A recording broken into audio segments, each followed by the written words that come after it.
Hey everyone, welcome to the Learn Plus. आज की इस वीडियो लेक्चर में मैं आपको बिजनेस एनवायरनमेंट के series lecture number 2 relationship between business and environment के बारे में बताऊंगी, जिसमें हम देखेंगे बिजनेस का उसके एनवायरनमेंट के साथ क्या रिलेशनशिप है।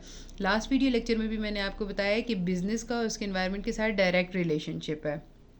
किसी भी बिजनेस की सक्सेस इस चीज़ पे डिपेंड करती है कि वो किस इन्वायरमेंट में फंक्शन कर रहा है, नंबर फर्स्ट। और सेकंड इज़ क्या वो मार्केट कंडीशंस को या इन्वायरमेंटल सिचुएशंस को अडेप्ट कर रहा है या नहीं।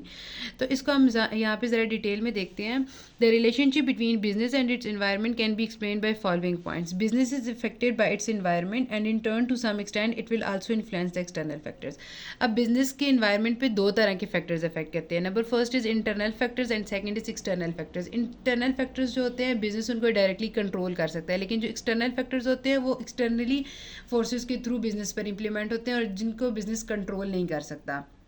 लेकिन ये जो एक्सटर्नल फैक्टर्स हैं ये बिजनेस के एनवायरनमेंट को काफ़ी एक्सटेंट तक इफेक्ट करते हैं और उसके डिसीजंस को इन्फ्लुएंस करते हैं। इन्फ्लुएंस का मतलब ये है कि उस पर असरअंदाज करते हैं, ये उस पर अपना इफेक्ट छोड़ देते हैं।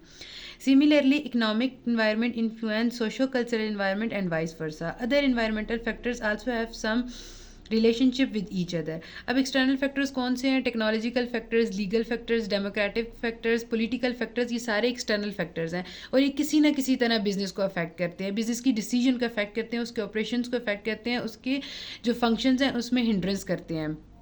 तो जो ये फैक्टर्स हैं इन्वायरमेंटल फैक्टर्स हो गए, इकोनॉमिक इन्वायरमेंट फैक्टर्स होते हैं, ये बिजनेस की सोशल कल्चर इन्वायरमेंट को भी इफेक्ट करते हैं। और जो दूसरे इन्वायरमेंटल फैक्टर्स हैं वो भी आपस में किसी न किसी तरह किसी रिलेशनशिप में या वो किसी तरह उसको अफेक्ट कर रहे होते हैं। The environmental factors also keep changing, similarly business is also dynamic.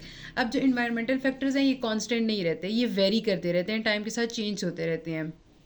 तो बिजनेस भी खुद को उसी जो चेंज होते हुए फैक्टर्स है उसके साथ खुद को चेंज कर लेता है और अपने आप को उनके मुताबिक कर लेता है। इसीलिए बिजनेस की जो नेचर है वो डायनामिक है। डायनामिक का मतलब ये है कि टाइम के साथ खुद को चेंज करना, सिचुएशन के साथ, कंडीशन के साथ उसको अडेप्ट कर लेना। तो बिजनेस की नेचर डायनामिक इसी वजह से है क्योंकि इन्वायरमेंटल फैक्टर्स भी डायनामिक नेचर के होते हैं। One business environment by itself may not able to change its environment but together with other businesses। अब सोली बिजनेस का जो environment है वो एक्सटर्नल फैक्टर्स को इन्फ्लुएंस नहीं कर सकता, ये उन्हें चेंज नहीं कर सकता। काफ़ी ज़्यादा बिजनेस एनवायरनमेंट टुगेदर होते हैं, एक जगह मिलते हैं और काम करते हैं, तब वो बिजनेस एनवायरनमेंट को चेंज कर सकते हैं और उन्हें फेवरेबल बना सकते हैं।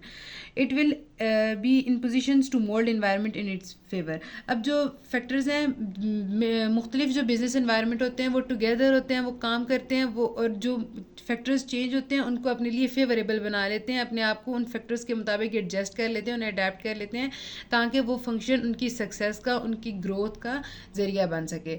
तो ये था छोटा सा रिलेशनशिप बिजनेस का उसके इन्वायरमेंट के दरमियान। आई होप आपको समझ आई होगी।